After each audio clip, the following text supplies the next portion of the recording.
Okay.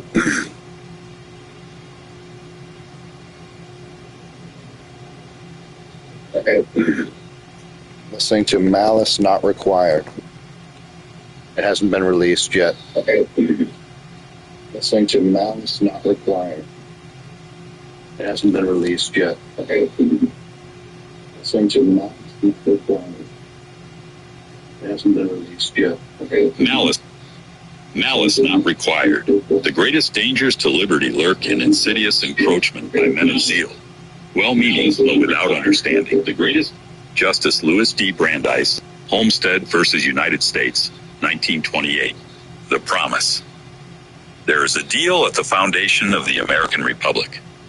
It is not written in any single clause of the Constitution, but it runs through all of them like rebar through concrete. The deal is this. The government may take your liberty, but only under extraordinary conditions. It must prove that you did something wrong. It must prove that you knew it was wrong, or at least that you intended to do the thing that turned out to be wrong. It must prove these things to the satisfaction of 12 of your peers in a public proceeding, where you can confront your accusers and challenge their evidence. And if the government cannot clear every one of those hurdles, you walk free. Not because the system is soft, because the system was designed to be hard on the government. This was not an accident of drafting. The men who wrote the Bill of Rights had lived under a system where the Crown could imprison subjects on vague charges, keep them locked up without trial, and punish them for offenses they did not know existed. The 4th, 5th, 6th, and 8th Amendments were not aspirational poetry. They were structural engineering. They were designed to make it difficult for the state to put a citizen in a cage. The architecture rested on a few load-bearing assumptions. First, the criminal law would be limited in scope, confined to conduct that was obviously morally wrong. Murder, theft, assault, fraud.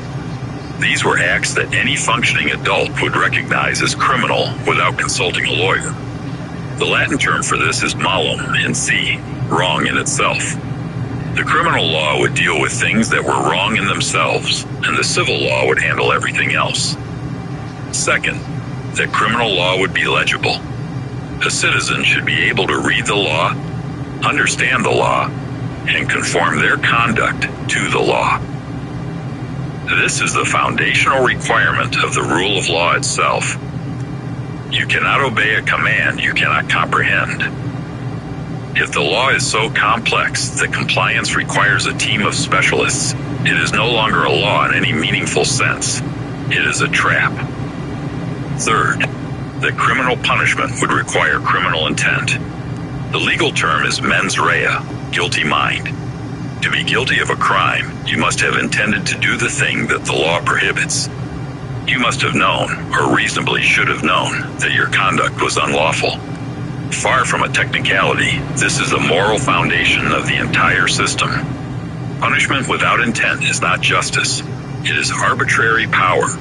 And fourth, that the process of determining guilt would be public, adversarial, and controlled by the community, not by the government. The jury trial was not a procedural nicety. It was the founders' answer to the most dangerous question in political philosophy. Who decides whether the state may take a citizen's freedom? Their answer was emphatic. Not the state. The people decide. 12 citizens, drawn from the community, hearing the evidence in the open, rendering a verdict that the government must accept.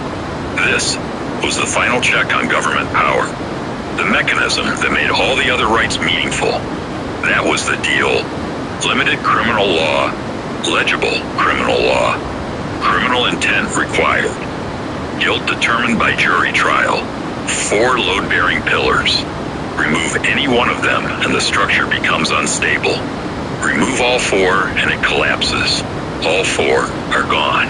The betrayal. The collapse did not happen overnight. It did not happen through a single act of tyranny or a dramatic seizure of power.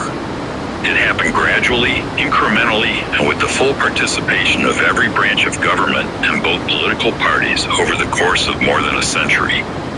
It happened so slowly that most Americans never noticed. and it happened under the cover of good intentions.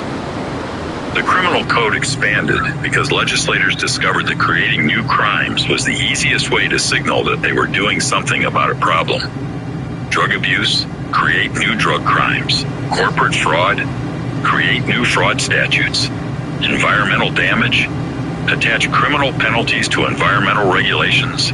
Immigration, gun violence, consumer protection, workplace safety, online harassment. The answer was always the same: make it a crime. The result, compounded over decades, is a federal criminal code so vast that no one, not the Department of Justice, not the Congressional Research Service, not the most dedicated legal scholars in the country, can tell you how many federal crimes exist. The intent requirement eroded because agencies and prosecutors found it inconvenient. Proving that a defendant knowingly broke the law is hard. Proving that a defendant engaged in conduct that happened to violate a regulation they had never heard of is easy. So Congress, at the urging of regulatory agencies, began passing criminal statutes without intent requirements, strict liability offenses, public welfare offenses, crimes where the question is not whether you meant to break the law, but simply whether you did the thing the law prohibits, regardless of whether you knew the law existed, regardless of whether a reasonable person would have recognized the conduct as criminal, regardless of whether the conduct caused any harm at all. The jury trial disappeared because the system made it irrational to ask for one. When a prosecutor can charge you with 20 overlapping counts, each carrying its own mandatory minimum sentence, the difference between accepting a plea deal and going to trial is not the difference between guilt and innocence. It is the difference between 2 years and 30, between probation and a life sentence, between keeping your family intact and losing everything. Under these conditions, the right to a trial is not a right. It is a luxury that only the wealthy or the desperate can afford. Everyone else takes the deal. 97% of federal defendants take the deal. And the human cost of all this, the cost to the people who get fed into the machine, is treated as acceptable, as the price of order, as collateral damage in a system that is, on the whole, doing its best. Except that it is not doing its best.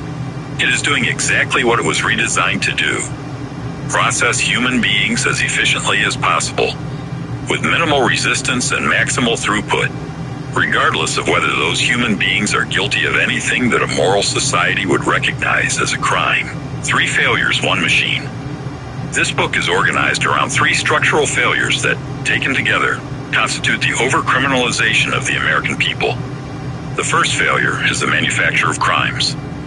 Part 1 of this book documents how the Federal Criminal Code expanded from a short list of morally obvious offenses into an incomprehensible mass of statutes and regulations that no citizen can know, no lawyer can fully master, and no scholar can even count.